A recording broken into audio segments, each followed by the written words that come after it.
I'm Derrick Day, and he is. I'm Aaron Tomlinson. Welcome to Phreology Friday, everybody. Woohoo! It's Friday. Yeah, and the days are getting longer here. The days are getting longer here, so it's Yeah, nice. It's nice to look outside on a Phreology Friday and see the sun is still shining here yeah, in Colorado. same here. It's gray and overcast, but the sun is still out. And that's a nice change. But I've been taking a cue from something you had told me off the air, or privately, like getting out in the morning. Mm, First thing in the morning, and getting that sunshine. You yeah, know, and I believe that it's really made a difference. I actually feel better, and I that's think I sleep better. that's So yeah. It resets or it's supposed to regulate your circadian rhythm. So, and I've noticed the same thing with myself when well, I live in Colorado, dude. I got to tell you, the weather has been so freaking like crazy. It's always crazy. And I know people probably say this everywhere because I guess weather's hard to predict, but Colorado's crazy, man. I mean, I remember one day we had every kind of weather we have here all in one day. We had sunshine, we had rain, we had hail, we had snow, and we had wind oh my all on god, the same day. That wasn't this year, but the weather has been fucked up, man. I mean, like totally neurotic, like in need of therapy or something. This has just been one of the weirdest winters that I could remember. So I'm so ready for it to warm up. I And know, man. You and me both. I'm grateful that we had a mild winter here, and it looks like it's not going to get bad again. The forecasts are pretty good, but I'm hopeful. I'm hopeful that spring will spring early, and we'll get started. Being in the backyard, poolside, and all of that good shit. Um, but anyway, what's in the glass, Aaron? so tonight I just got a margarita, and it's just margarita mix, and I don't even remember. I just some mid shelf tequila. I don't remember what brand I bought. But yeah, just a margarita. It's like it's warming up, So it's like I'm getting spring fever. It's Well, margarita. you're greasing the skids for our Tequila Tuesdays. Exactly. It's a subliminal hint. Yeah. Well, how about yourself? For me, I've got Suntory whiskey, Japanese Scotch, with a little bit of the chocolate whiskey that you graciously recommended, and it's a nice little cocktail, and Nice, so nice, good. Glad you like it. yeah, it's awesome. So, what's our topic tonight, Derek? Well, Aaron, I think I have a good topic Hmm. tonight, and that topic is courage, Hmm. because I really believe that we're living in an era, a time where information abounds and courage is in short supply. When I say courage, I'm talking about courage, fortitude from within. I'm not talking about liquid courage. There is that. There is that. When you have a few too many of those, and you start writing checks with your mouth that your ass can't cash. Yeah, yeah. No, but I think courage, and looking back over the catalog of our body of work together, I don't think that we've ever talked about this specifically, but um, one of the things that I want to do, I mean, just to start things off, there are two points that I want to call out. One is that there is a difference between confidence and courage, and people have a tendency to conflate the two, True. because confidence is just security in the ability to do something, Right. or the ability to navigate situations and circumstances without hesitation. Hmm. But courage, on the other hand, it's a virtue. It's a conviction. It's something that when when you have courage, you are pushing the envelope of what you may not have confidence to do. Oh, absolutely. Totally. And so I think that courage is not the absence of fear, but it's the virtue that displaces fear. In other words, courage doesn't ignore fear. Courage doesn't discount fear. Courage says that in spite of the fear, I'm moving ahead. Yeah. I'm going to take this on. And this is the thing that what I want to share with everybody today. This is I'm getting to the apex of this early. But what I'm hoping to share with everyone today is that you can actually obtain, maintain, and retain courage. It's not something. It's one of those things that, like confidence, can also be built up, but confidence can also be inherent. Yeah. Confidence is something you can be born with, and like I look at my kids, and my kids are just supremely confident. They command every situation that they go into. But courage, on the other hand, is also something that can be built. But I don't think that anyone is innately courageous. Mm. I think that courage is a life skill. It's something that has to be it has to be cultivated. It has to be grown. It has to be fortified, and it has to be repeatedly used. Yeah. So that's Yep. that's my opening salvo on courage. So I would say that courage, as I've been thinking about this, is one of the main ingredients in success. Ooh, yeah. You can't really, I don't think, have any kind of success without courage, because ultimately life is risky, man. Yeah.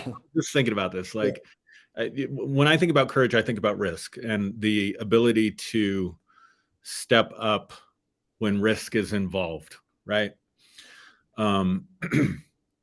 So for example, if a person was going to change jobs or leave their job and start a venture on their own, or if they're going to invest in really anything except maybe CDs and bonds, right? Yeah. But it takes courage. One of the things I was doing, I was a little late this year, but I always kind of rebalance my portfolio and stuff at the beginning of the year. And I'm one of those investors that just tries to buy good investments and then go to sleep on it, right? Yeah. But the markets have been so crazy, and with the interest rates, the hikes in the interest rates, how is that going to impact things once we actually start to feel it's scary out there financially right now. It's just scary because inflation is out of control. I just can't believe how expensive things are, just average things. My gas bill, I was talking to somebody today, like our gas bill has, in the last few years has tripled. Wow. And so, gas prices are back up out insanely out of control. And so what's going to happen when people really feel the impact of the interest rate hikes and run out of their savings or whatever that they've been using to live off of, or you know what I'm saying? Like, I think there's going to be I think we're going to feel the impact of that in the stock markets later in the year. That's all I'm saying. Yep. And yet, if you're a disciplined investor and you're a long-term investor, you don't try to time the markets, right? So Yep. I'm moving around some of my investments. I'm thinking, stock market's really had a bounce. Maybe I don't want to invest right now. I might be buying too high. And I start overthinking it, right? Yeah. And that's the worst thing you can do. And so I was just like, nope, I'm going to be really disciplined this year. And I'm just going to invest at the various different times that I do, whether the stock market's booming or the stock market's tanking, and just hang in there. But even that takes an element of courage, because there's so much unknown. in life. So relationships take courage. Falling in love takes courage. Yep. Making a move, leaving what's familiar, especially someone like myself who's lived in the same place virtually my entire life, to just pack up and move somewhere, that takes courage. Yeah. But I love how you nuance the difference between courage and confidence, because I can have confidence in myself to, let's say, switch jobs or something, right? Like I know I can get another job. I know I can learn. I know I can get along with just about anybody, but then you look at this and you think, oh, but I know this place, sometimes it's better the devil you know than the devil you don't, right? Than the devil you don't. Yeah. And so you can have confidence that you can succeed, but yet there's still that element of risk that takes courage to step up and face that. So for me, part of this idea about courage is the ability to manage risk and take risks and not expect life to be risk-free, right? So it's the opposite of staying in your comfort zone because you're afraid to get out of your comfort zone. Even though your comfort zone isn't that comfortable. I mean, how many people, Derrick, stay in a comfort zone that really isn't that comfortable and they're really not happy in it, but damn, it could get so much worse and it'd be risky to leave this comfort zone. And so I better stay in the Shire, I better just stay right here in the Shire, not knowing that, they're on their way to come burn up the Shire.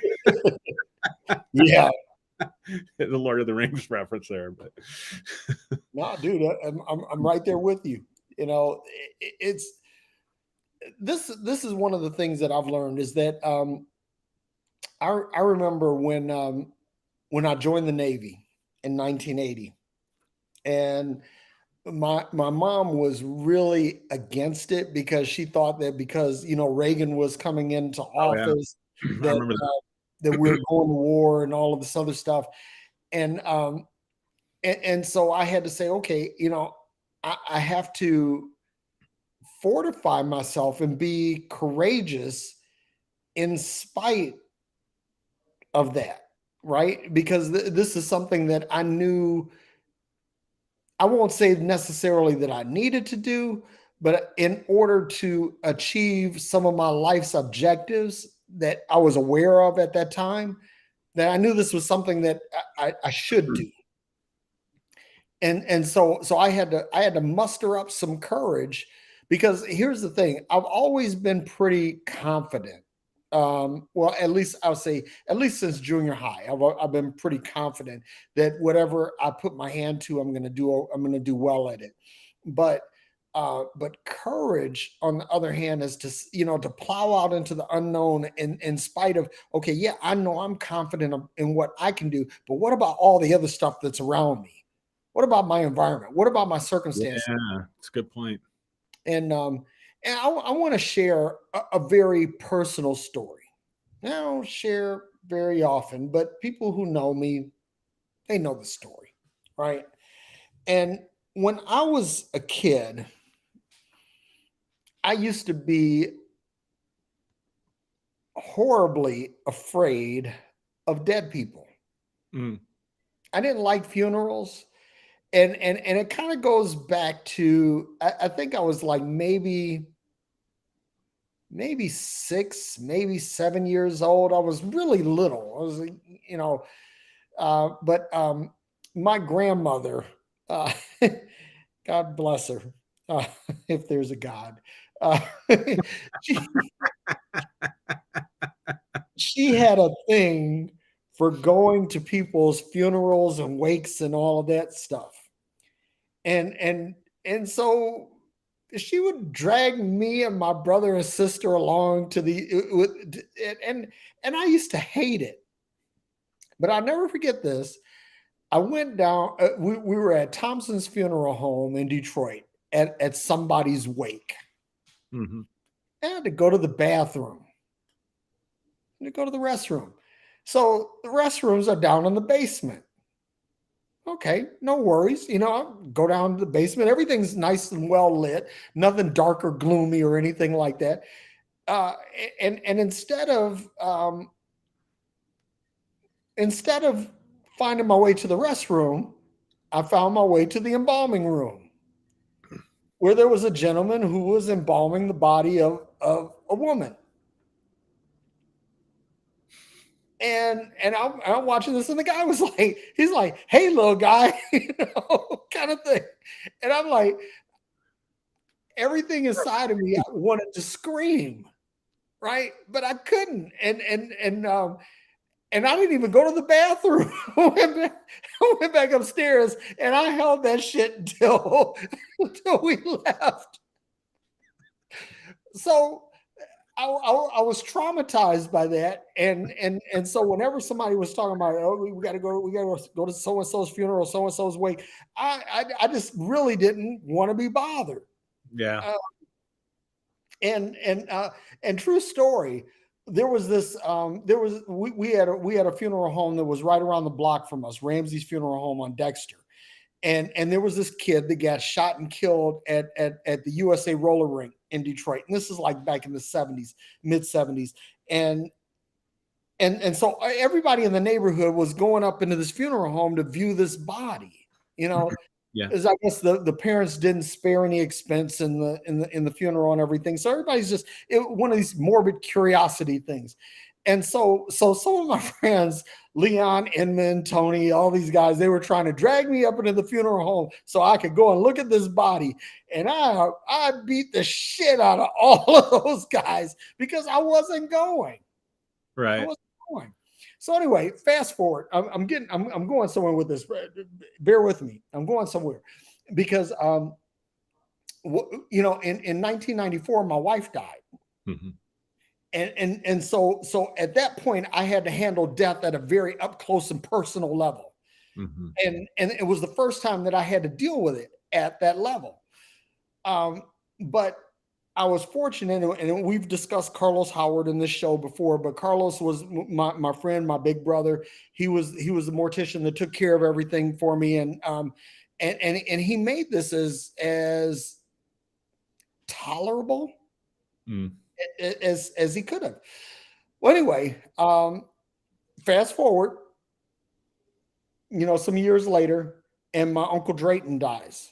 Now, I had two Uncle Draytons, my mom's brother and my grandfather's brother. This was my grandfather's brother. And so the funeral service is being held where else but Thompson fucking Funeral Home in Detroit on Dexter, right?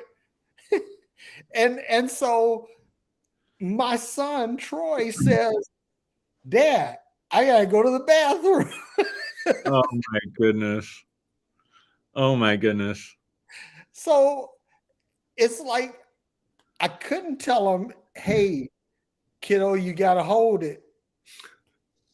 I had to muster up courage to go down into the same place where I had this traumatic experience 30 years or 30 plus years earlier. Oh, wow. And take him to the restroom. But the thing is that this time I knew better. I knew exactly where the restroom was. So there was no ambiguity.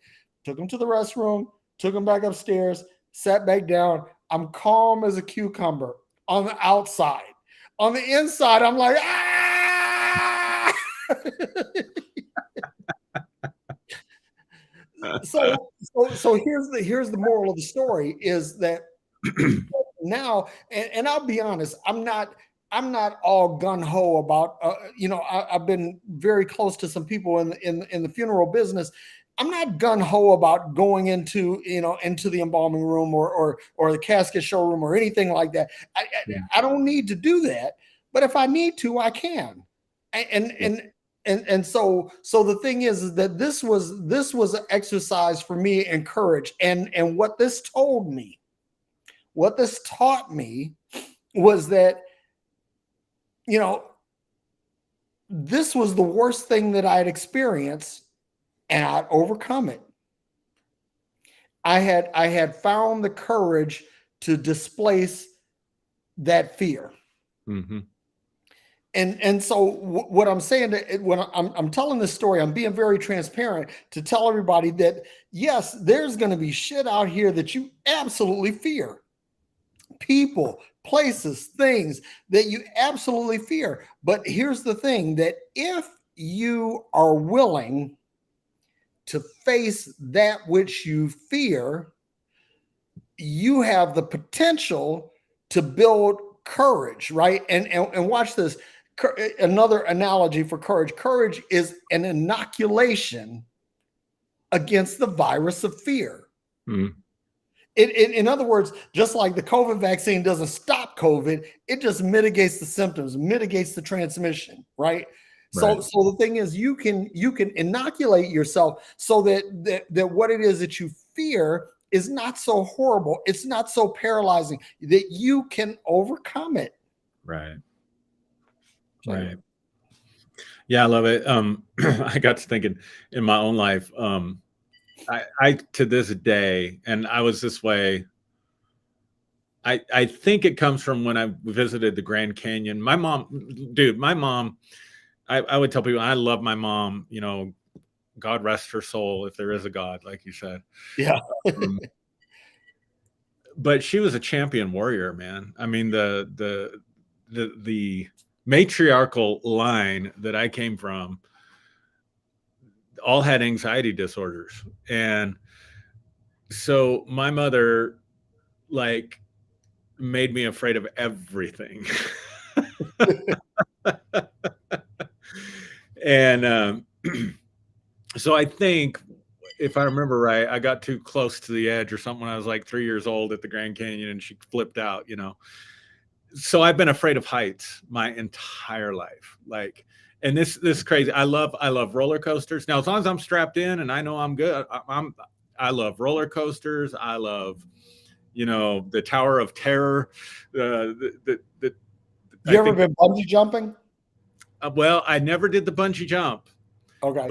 But I was determined to overcome this fear of heights, and I did some crazy stuff. I took a job with a window washing company.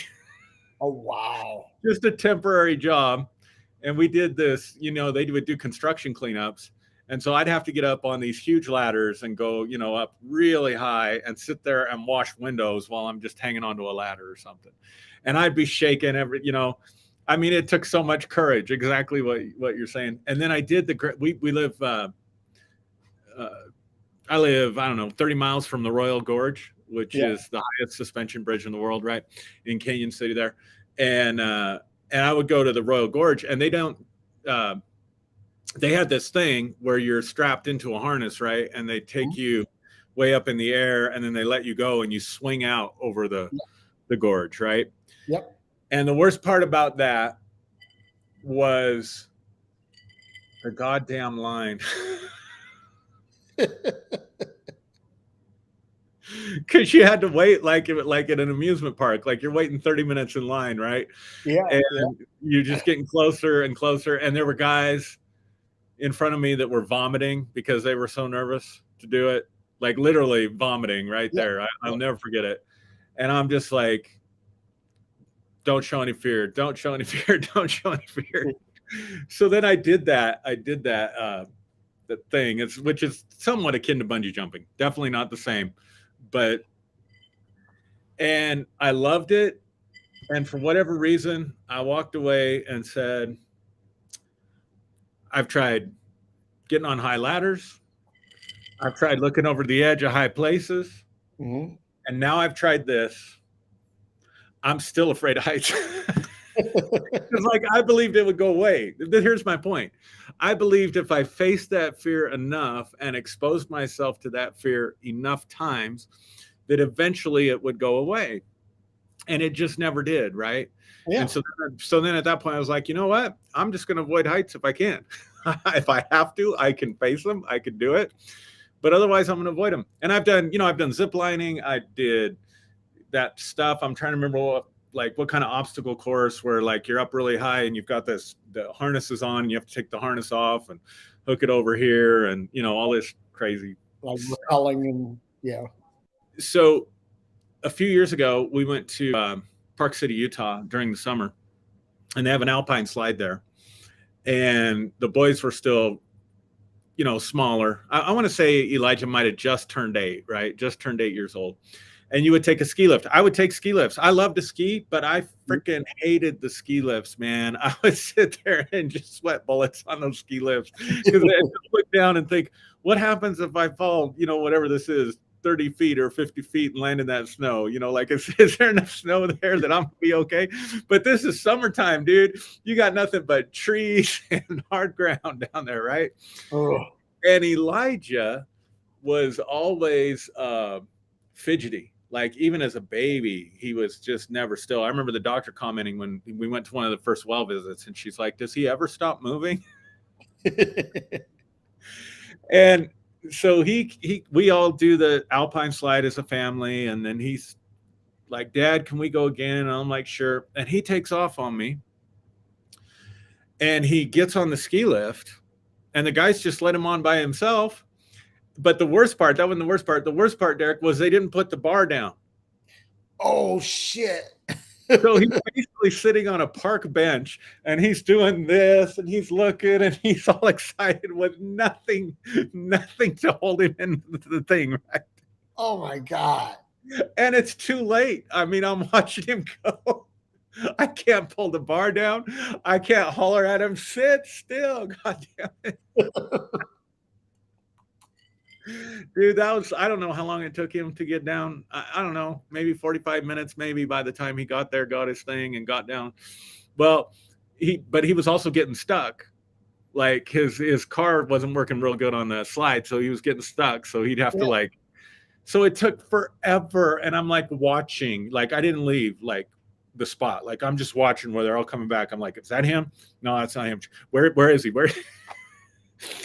And so he finally comes down, and at that moment, two things. Number one, I realized, okay, Dad, he's not 5 anymore.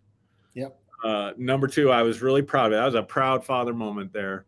And then number three, I realized, I can't. How do I want to say this? I gotta let him be him, and I'm not going to instill fear in him because I'm a freaking byproduct of neurotic mother and grandmother. but all that to say this, that sometimes that fear never goes away, Yeah.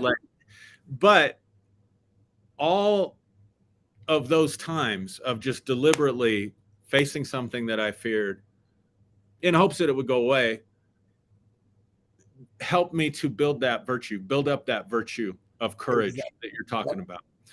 And I do think it's wise to practice on benign stuff. You know what I mean? Yep. Heights, dead bodies. Not that dead bodies are benign. I don't want to offend anybody, but I'm just saying, like, there's no real treacherous risk there. Like how many thousands and thousands of kids at Park City, Utah, 5, 6, 7 years old, get on those things and go up them without the bar down and ski down just fine, right? Like he's going to be just fine.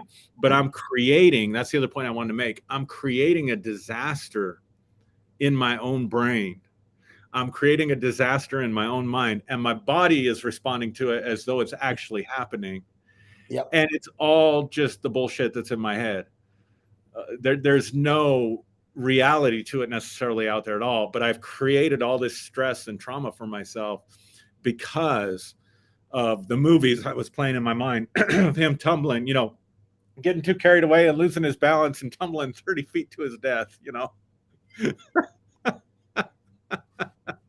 But you said something really, really, really profound here, because it's like, yes, there are going to be some things that you never get over.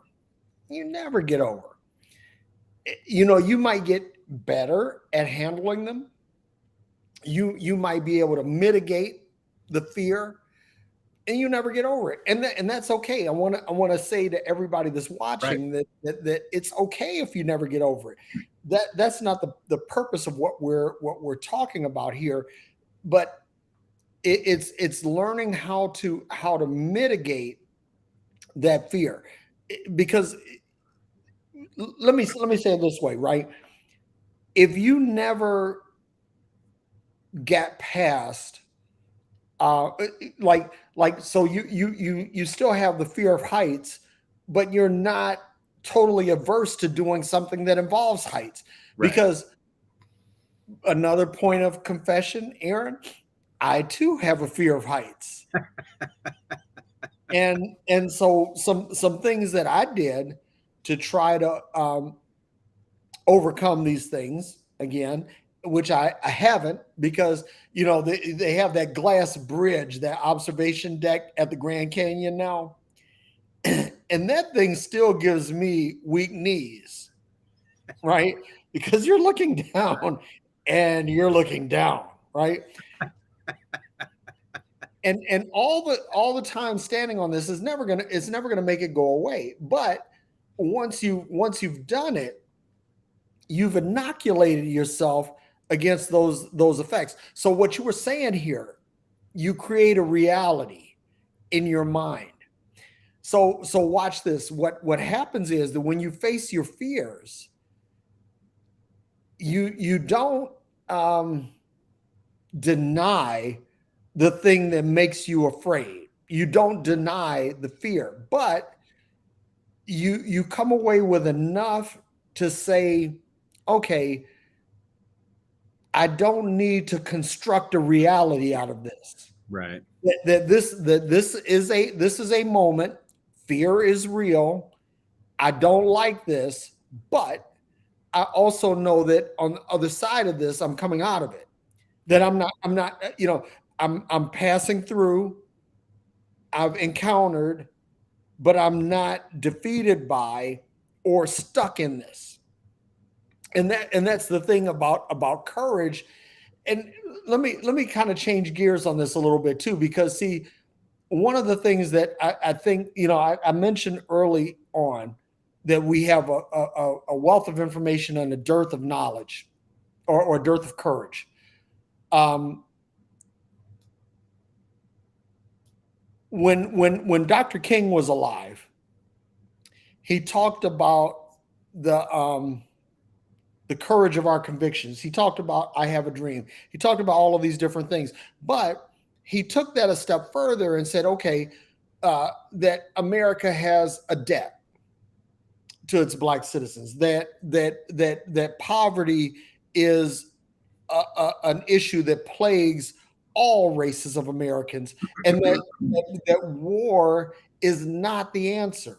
And so all of these things that he said beyond the civil rights movement required a certain amount of courage, because now he's not just talking, um, he's not just speaking truth to power, but he's actually suggesting tearing down power towers, Mm. right?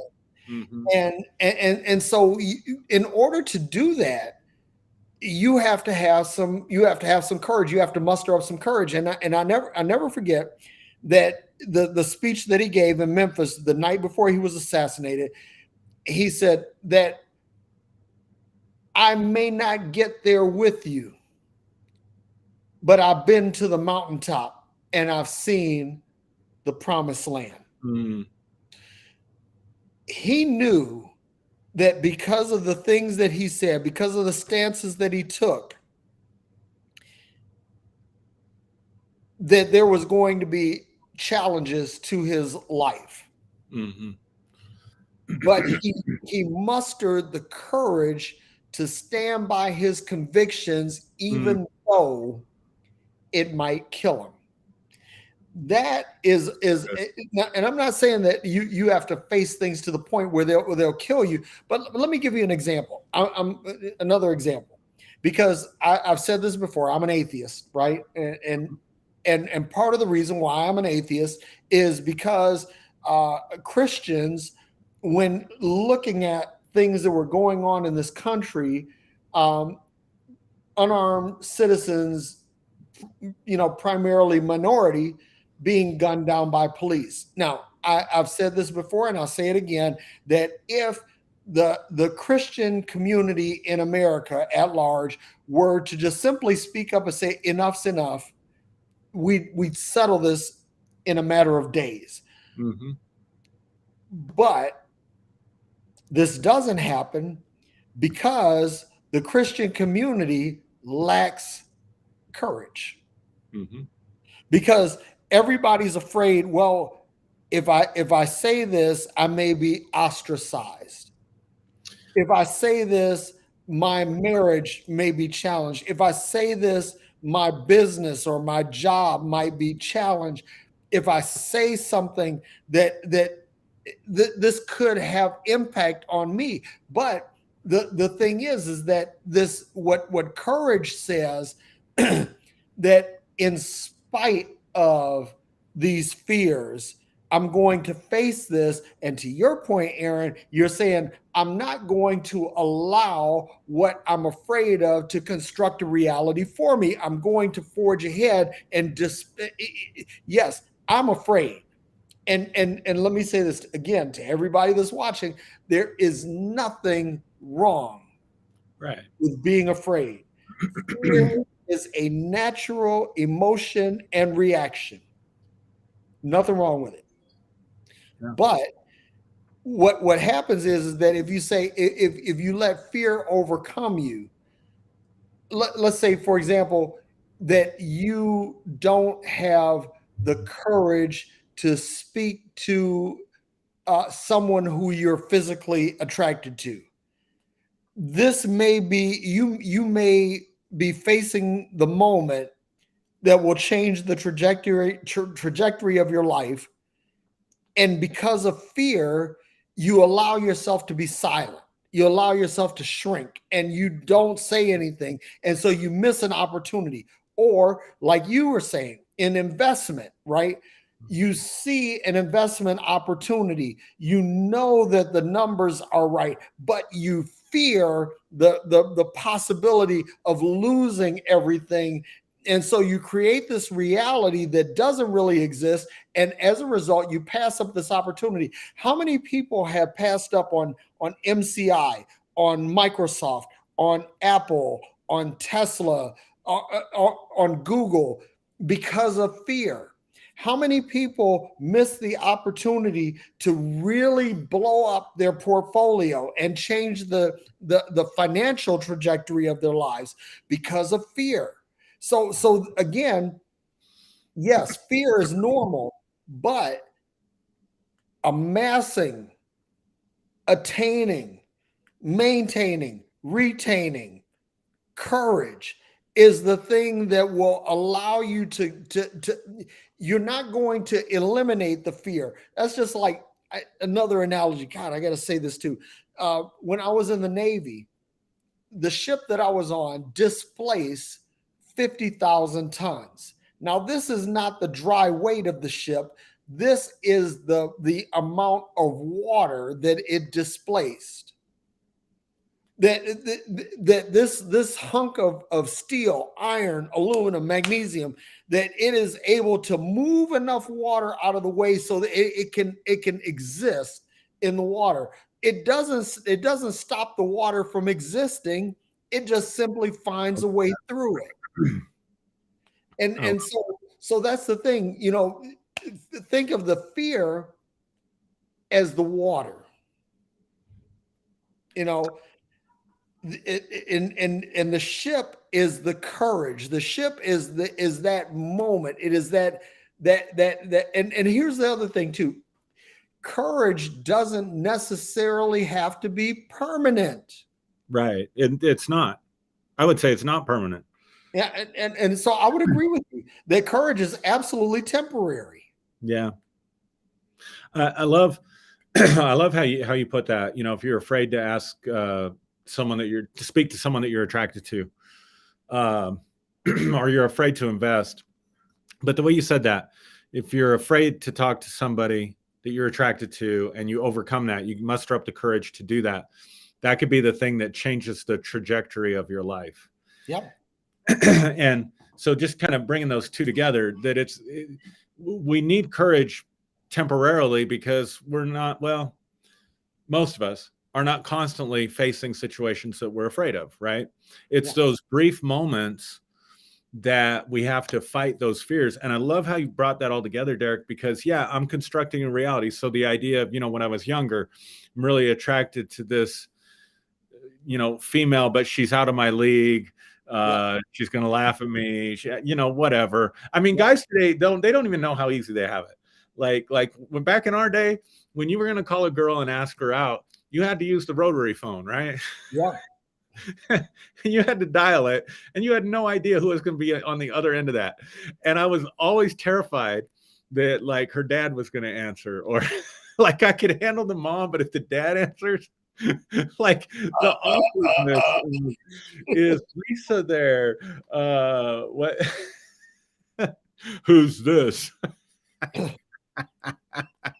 Now you just message them, you meet them someplace. I mean, the dating scene is so totally changed. You meet them on social media, you meet them someplace. No, man, you had to show up. And I was raised right, for my culture.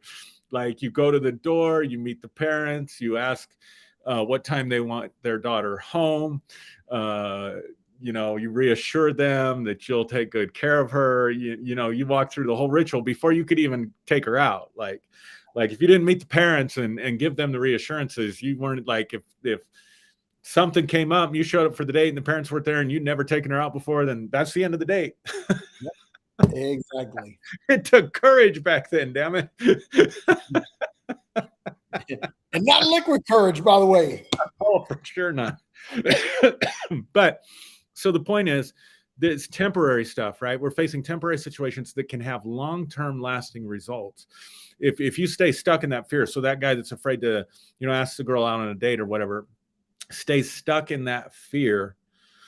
And then the next person they're attracted to, they don't talk to. And then the next person they're attracted to, they don't talk to. And then the next person. So that fear can become a permanent and lasting situation. But if you can address it in one moment with one moment of courage that you muster up, it can change the trajectory of your life. How many kids that got bullied finally mustered up the courage that one time to stand up to the bully, and their whole life changed. They were no longer. Dude, I've got one of those stories too. Literally. I had a bully, Jeffrey Stinson. Jeffrey was big, he was strong, and he was mean. We used to, play basketball together. And then one day his cousin Todd shows up, right? And so for some reason, me and Todd, we hit it off pretty good and I became friends. And one time Jeff fouled me. He fouled the fuck out of me. And I was on the ground about to start crying. And Todd, said, look here. He said, you better get up and go deal with him or I'm going to fuck you up. And I'm like, okay, so Todd's a big kid too, right? I'm like, okay, I'm damned if I do, damned if I don't. So I got up and I hit Jeff as hard as I could. And so I got Todd's respect. I got Jeff's respect, but Jeff wound up whooping my ass that day anyway, right?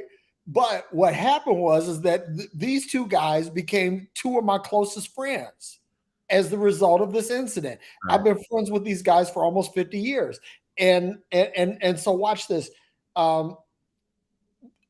When Jeff and I wound up going to the same junior high, and some kid was picking with me, and Jeff was like, he said, dog, you stood up to me. If you don't stand up to him, then, I'm gonna have to whoop your ass. And so it was like, okay, I had to, but dealing with these two guys helped me to face down the bullies that I had to deal with.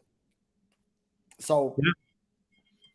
Yeah. And that built something in your life, right? I mean, that's the point. Like that built something in your life to where you can do that. If you want, I mean, you became a warrior, what, maybe you wouldn't have. Yep. And then who knows what other opportunities, what other social situations that you get into later on in life where, you don't have to be, there's all kinds of bullying. Bullying is all about power exchange. It's not about necessarily toughness. Right. Yep. And so your ability to speak truth to power in your own way, to take on the bully of Christianity, the way you've taken on the bully of Christianity. That could all be some of the fruit and the outgrowth of just those momentary decisions that we make in life when we decide, okay, I'm not going to let this fear control me. And at some point, I think you do, to develop that courage, you almost have to be pushed to the point of, well, fuck it. You know, if it's going to happen, you know, I'm Yeah. thinking of, oh gosh, where's my memory these days? Forrest Gump and Lieutenant Dan, you know, Yeah. on top of the ship while the hurricanes are going on or whatever, and he's cursing at God, you know, telling him to bring it on. I mean, at some point, you almost have to treat a threat in that way. Like, okay, if you're gonna get me, you're gonna get me, but this is the moment that we're Yeah. gonna find out. And more often than not, let's be honest, more often than not, our fears and worries don't come to pass. More often than not, it's the shit that we don't even think about that comes up and kicks us in the ass. Yeah.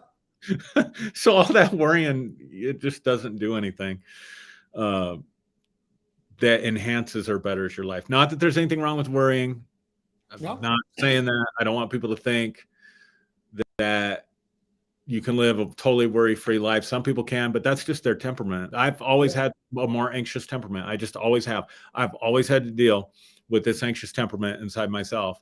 And just about any progress I've ever made at any level, anywhere in my life, I've done it with fear and trembling.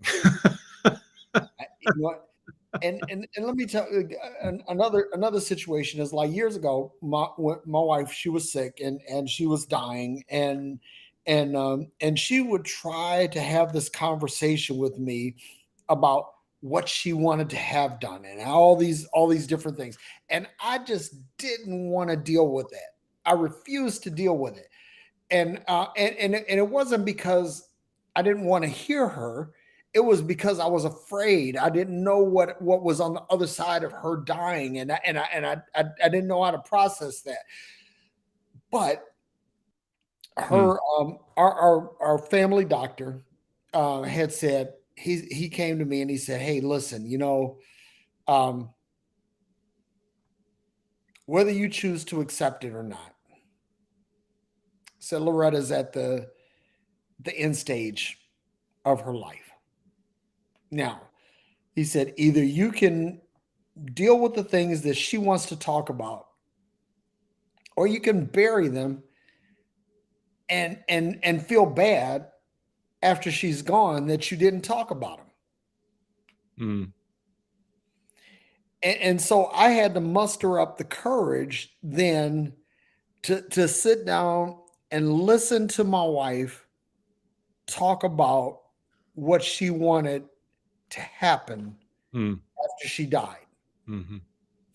And that took a lot of courage because it's like, you know, you know that death is coming. You see it on the horizon, you hear it knocking at the door,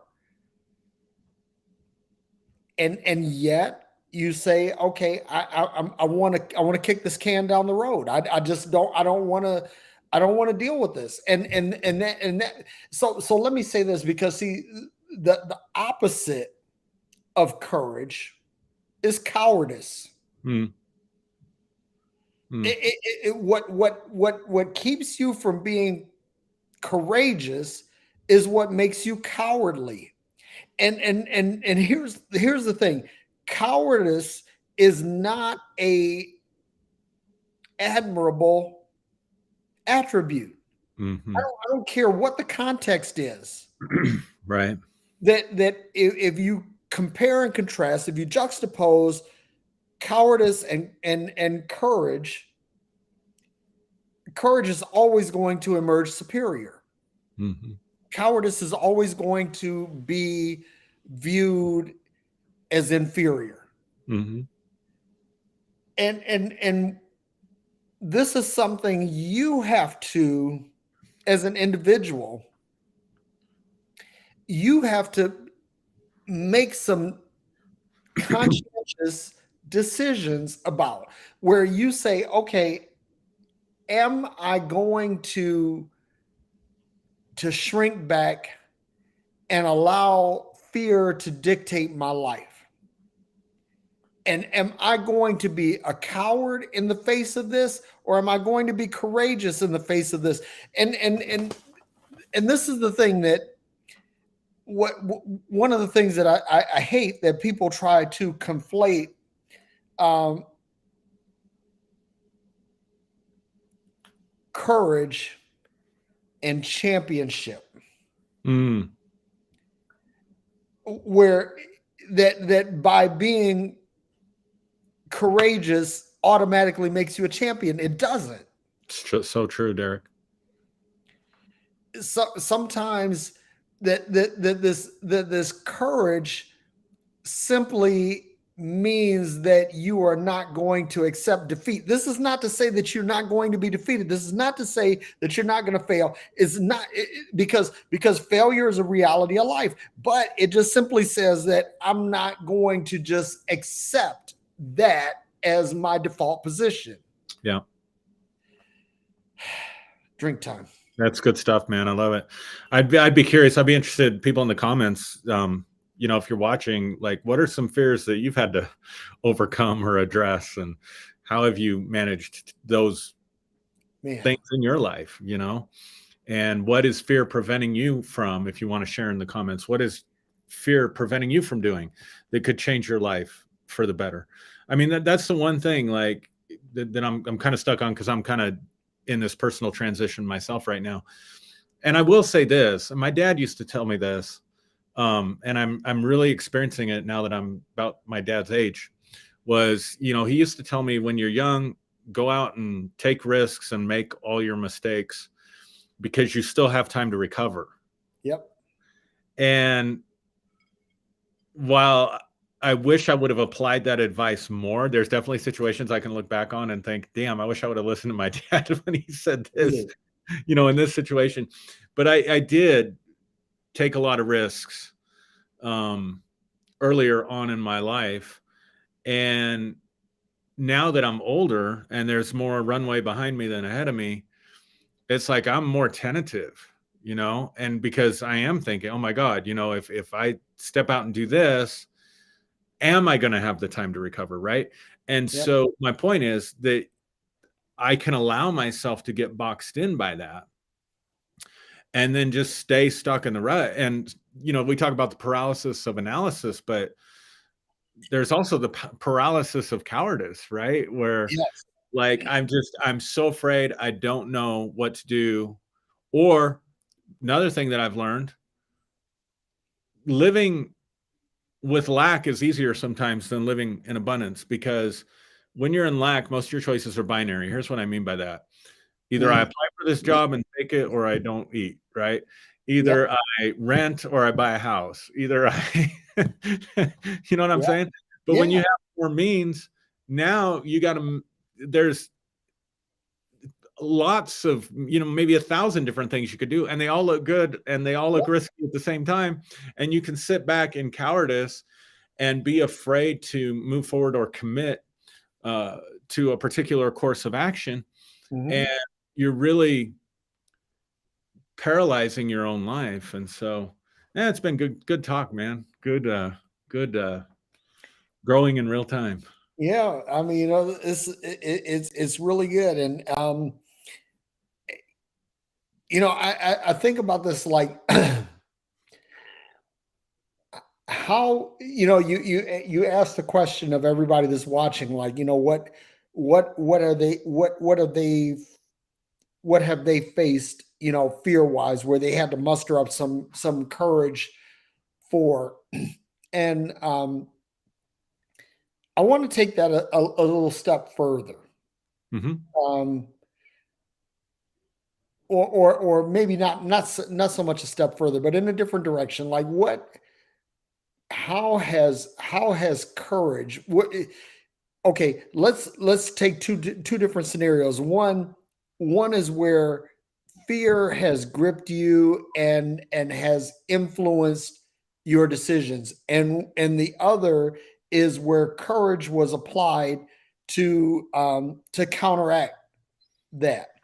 And I'm really interested in knowing where where people have dealt with this, and I think about this also, that somebody once said to me that I've heard this a couple of different ways. One is that everything that you want is on the other side of fear. Mm, That's one. And then the other one, which is more ghetto, more hood, is that that the only thing that's stopping you from doing something is fear and atmosphere. mm, So what things, what are, and here's another question: what are the things that you think you could do if you could overcome mm. fear Wow. of failure? I mean, like somebody had, matter of fact, Keenan Davis asked this question. He said, what would you do if there was no failure barrier in front of you? And my response to that was, I'd be a fucking astronaut.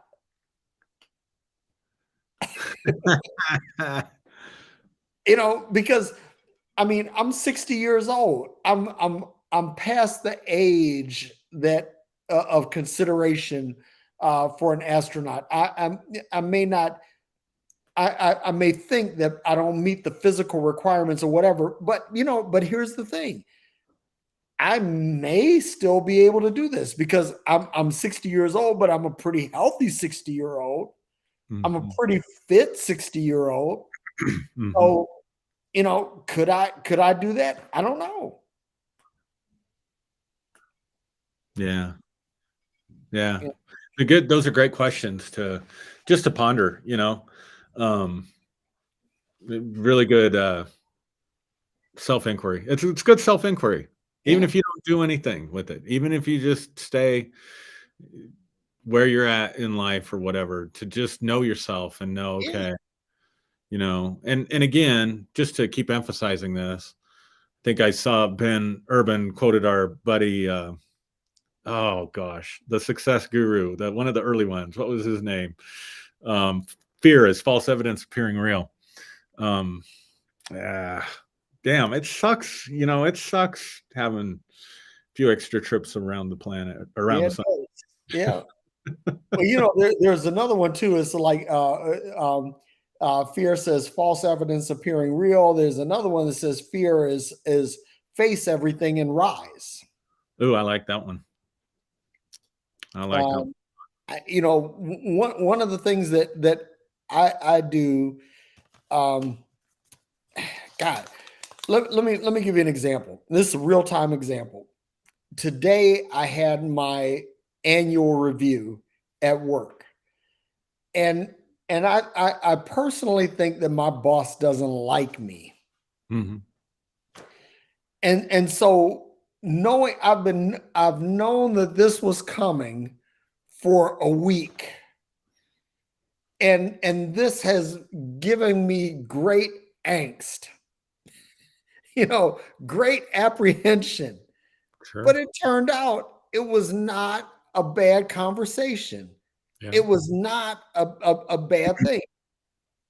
In other words, I was, to your point, Aaron, I was allowing fear to build a reality Mhm. that, that as it turned out, did not exist at all. Yeah.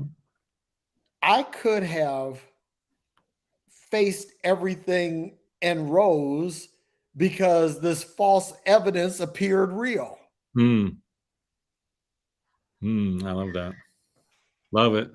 So let's hit the comments, man, so we can get out of here and go eat or I'm not seeing a bunch. I don't know if it's just on my end. no, this has been a very spare comment night. Yeah, it's because everybody's so enraptured by what we're talking about. Well, little Z says, outstanding topic. Great questions to consider. Thank you, gentlemen. Thanks, little Z. Always appreciate you watching. I want to give Lil Z a shout out because um, I did the challenge for St. Jude's Children's Research Hospital for 2,800 push-ups, and I actually wound up doing 3,200 push-ups Wow. in the month of February. Very Wow. proud of myself. You should. But Lil Z contributed to my cause and pushed me over my goal. Oh, So, that's great. so I want to say thank you, thank you, thank you, and Lil Z provided us both with the mule cups, and Yep. Yep. you know, You're gonna. I'm grateful for people like that in our audience. Yeah, absolutely. Gonna have to break those cups out again when it gets warmer. To me, like Moscow mules, margaritas, those are like warm weather drinks. You know what I mean? Yep. You know, this is what I'm going to do. This is what I'm going to do because everybody, you know, we've been asking people to contribute stars or contribute money, you know, whatever, so that we can get together. Aaron, I think that you know that you and I just need to get together, rub our pennies together, and either I come up there or you come up here, and and we, you know, we do the show and we do the Moscow Mules and whatever, you know. Dude, you got the pull, bro. I'm going out there. Okay, well, That's already decided. as soon as the pool is open, as soon as the pool is open, it's on. And you It's got on. the smoker, and you got. I'll bring the weed. Cool, man. We got weed here. We got weed, and we got Well, plenty of booze. yeah, but I got to tell you, when, of course, you know, this is back when only Colorado and I think Oregon, a couple other places had legalized marijuana recreationally. But 60 Minutes did a segment on our community because the climate here is perfect for growing like great weed, I guess. So we're Yep. like the Napa Valley, Pueblo County, where I grew up. So I grew up in the farming community. Well, Yeah. now the farmers out there, a lot of them are dispensaries. Wow. So we're supposed to be like the Napa Valley of marijuana. So anyway, I don't know if there's any truth to that, but it was on 60 Minutes. So it's got to be true, right? It's got to be true. No fake news there.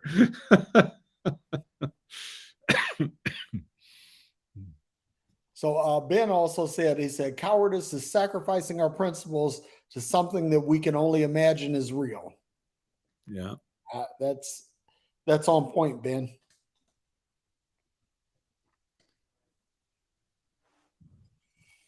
So I think that's pretty much it.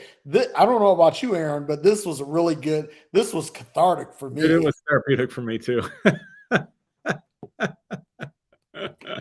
You always got to have a friend. I've always believed this. You know, I've talked about this. You always want to have that friend that is not like, I used to say this. You always want to have people around you that aren't impressed with you. Yeah. You know, because they'll tell you the truth. But you always want to have that friend that can give you a swift kick in the ass too. And this was kind of like that for me tonight because I'm facing some of this on a personal level. But dude, here, let me say this for the record, for everybody that's watching, I'm very impressed with you, right? But you know, to be honest, I don't mind you. I don't mind kicking you or any of my other friends in the ass if it helps them Right. get. But dude, I can't say how much I appreciate you. Yeah. I don't have the words to muster that. And you know, we talk privately and everything, and that's all cool. But publicly, I just want to say, dude, I'm just fucking grateful for you. That's all. Thank you, brother. I appreciate it. I love you too, man. And I'll touch base with you later on. How's that sound? Sounds like a plan. All right. Close us out as you normally do. All right, everybody. Thanks for watching. Thanks for coming to our TED Talk. Thanks for coming to our Derrick and Aaron Talk. Thanks for growing in real time with us. And peace and hair grease. Yeah, buddy.